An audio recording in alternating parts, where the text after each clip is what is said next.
So hello guys, जितने भी law field के रिलेटेड बच्चे हैं जो कि जुडिशरी वगैरह के फॉर्म फिलअप करते रहते हैं, उनके लिए एक और जॉब की नोटिफिकेशन आ चुकी है export import bank of India की तरफ से।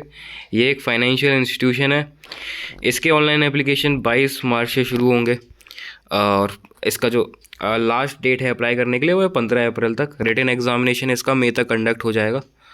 जो भी इंटरेस्टेड कैंडिडेट्स हैं जो कि जुडिशरी के एग्ज़ाम देते रहते हैं, उनके लिए एक साइड ऑप्शन हो सकता है, सेकंड ऑप्शन, जो कि वो देख सकते हैं।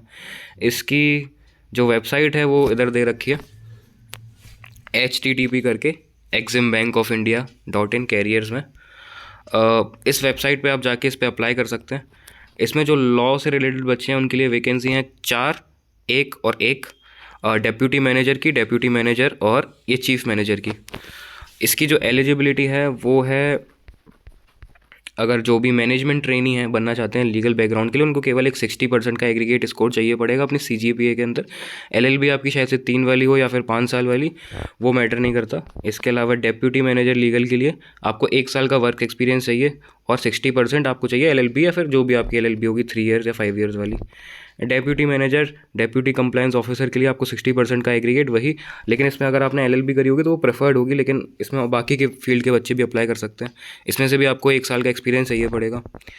सेम जाता है चीफ मैनेजर कंप्लायंस ऑफिसर के लिए भी। इसमें भी आपको, लेकिन इसमें जो एक्सपीरियंस है वो है मिनिमम 10 ईयर्स का और 5 ईयर्स का आपके पास मेंबरशिप होना चाहिए ICSI का।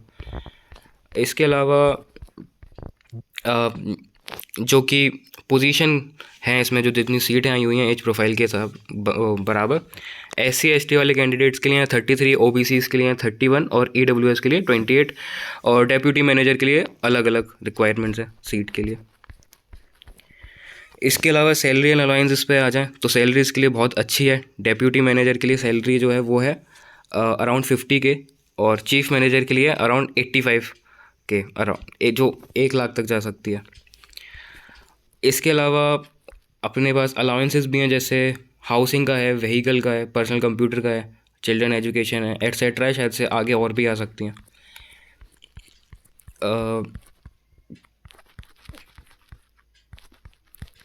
इसके अलावा जो स्ट्रक्चर होगा रिटन एग्जामिनेशन का वो 2 पार्ट में कंडक्ट होगा। जो पार्ट 1 होगा वो अपना कंपलसरी क्वेश्चन होगा और जो पार्ट 2 होगा वो अपना चॉइस बेस्ड क्वेश्चन होगा, जिसमें से 8 में से आपको 6 करने पड़ेंगे। जो डिवाइडेड पार्ट हैं वो 40 और 60 नंबर के होंगे और 2.5 घंटे का आपको टाइम मिलेगा। इसके अलावा जो अदर इम्पॉर्टेंट इन्फॉर्मेशन है वो क्या है कि जो फाइनल कट ऑफ लिस्ट आएगी उसमें 70% का आपको वेटेज चाहिए पड़ेगा, जिसके अंदर जो भी आपका फाइनल मेरिट पर सिलेक्शन होगा वो देखा जाएगा। 70% के ऊपर आपको नंबर चाहिए पड़ेंगे। The final sheet list shall be drawn based on the overall performance of the candidate in written examination and interview. The marks obtained in written examination out of 100 with 70% weightage and interview out of 100 with 30% weightage shall form the basis of final selection. और जो भी interested candidates होंगे वो इसके लिए apply कर सकते हैं। इसके अलावा और इन्फॉर्मेशन इस नोटिफिकेशन में दे नहीं रखी है, बस ये बताया हुआ है कैसे अप्लाई कर सकते हैं। जो बेसिक हर एक उसमें होती है, आपको एक फ़ोटो चाहिए रहेगा, सिग्नेचर चाहिए रहेगा, फलाना फलाना। बस ये याद रखना कि आपकी जो डेट है वो है 22 अप्रैल से 15 अप्रैल तक, 22 मार्च से लेकर 15 अप्रैल तक। तो जो भी लोग हैं वो अप्लाई कर सकते हैं। और कोई भी ऐसा जो नोटिफिकेशन आपको चाहिए हो लॉ से रिलेटेड, जो लोग भी इंटरेस्टेड हो इन सब चीज़ों के लिए, क्योंकि मैं भी ये भरता रहता हूँ, तो वो इस चैनल को सब्सक्राइब कर सकते हैं for such further law vacancies. So thank you guys for watching the video.